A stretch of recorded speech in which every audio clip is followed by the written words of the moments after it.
Lesson number 8 for Tuesday, February 21st. The earning years. As we have seen, God intended for humans to work in one capacity or another. This part of our life, the working years, is usually about 40 years long.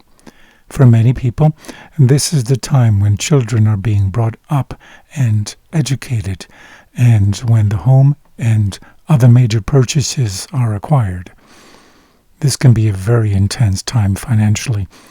It is a very sensitive time because the family is learning to work together and its members are creating lifelong bonds. Financial stress can wreck the marriage at this point, and frequently does. Families in which both parties have a Christian commitment and are willing to follow the biblical principles are much more stable. What important points can we take away from the following text about finances in the home? Proverbs 14:23, Colossians 3:23 and 24, and 1 Timothy 5:8. Proverbs 14:23 says, "Work brings profit, but mere talk leads to poverty." Colossians 3:23 to 24 says, "Work hard and cheerfully at whatever you do, as though you were working for the Lord rather than for people.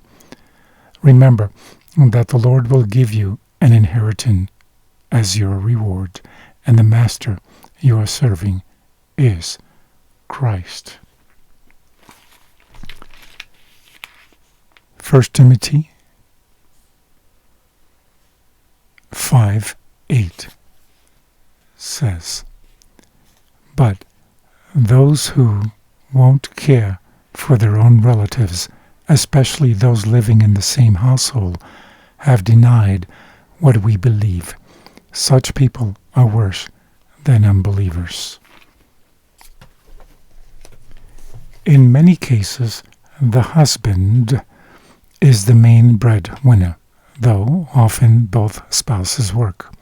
Of course, unexpected circumstances can arise, sickness, economic downturns, whatever, that make this ideal difficult. People need then to adjust accordingly. The children who are brought into the world during this segment of life are called a heritage from the Lord. Psalms 127:3. We must remember that children bring with them an awesome responsibility. The goal of Christian parents is to train their children to become independent adults in this life and to fit them for the life to come. Here are 3 points to help parents. Number 1, provide a Christian home environment. This would include regular and interesting family worship, regular Sabbath school and church attendance, and faithfulness in tithes and offerings. These are great habits to form in early life. Number 2, teach children a willingness to work and an appreciation for it.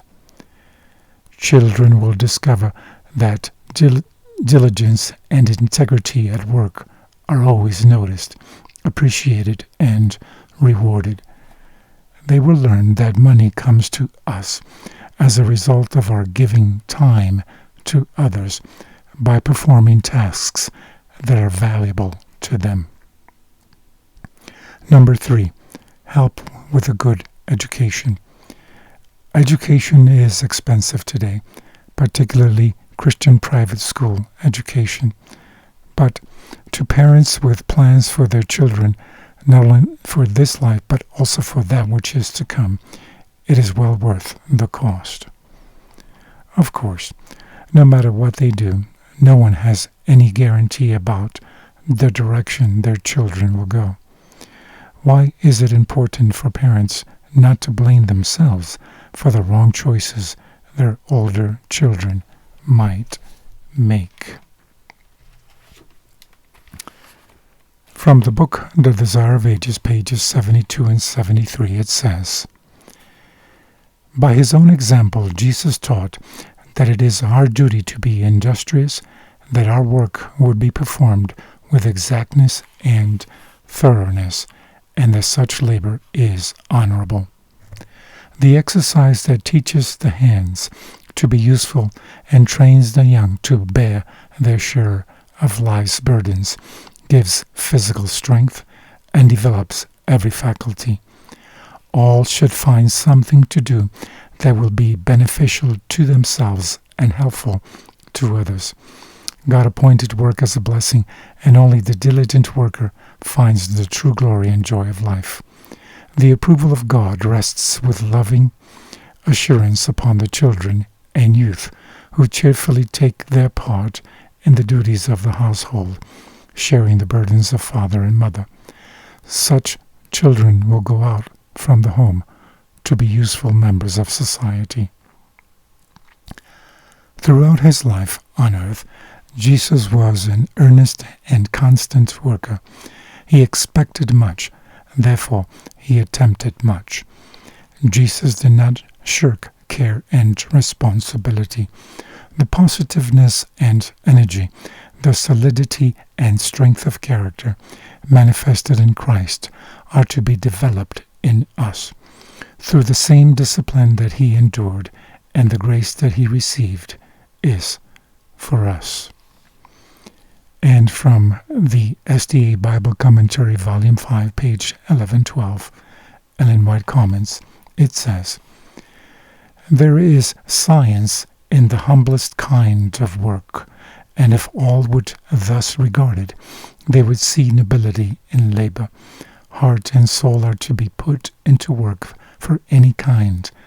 Then there is cheerfulness and efficiency. In agriculture or mechanical occupations, men may give evidence to God that they appreciate his gift in the physical powers and the mental faculties as well. Let the educated ability be employed by devising improved methods of work. This is just what the Lord wants. There is honor in any class of work that is essential to be done. Let the law of God be made the standard of action, and it ennobles and sanctifies all labor. Faithfulness in the discharge of every duty makes the work noble and reveals a character that God can approve." Have a blessed day.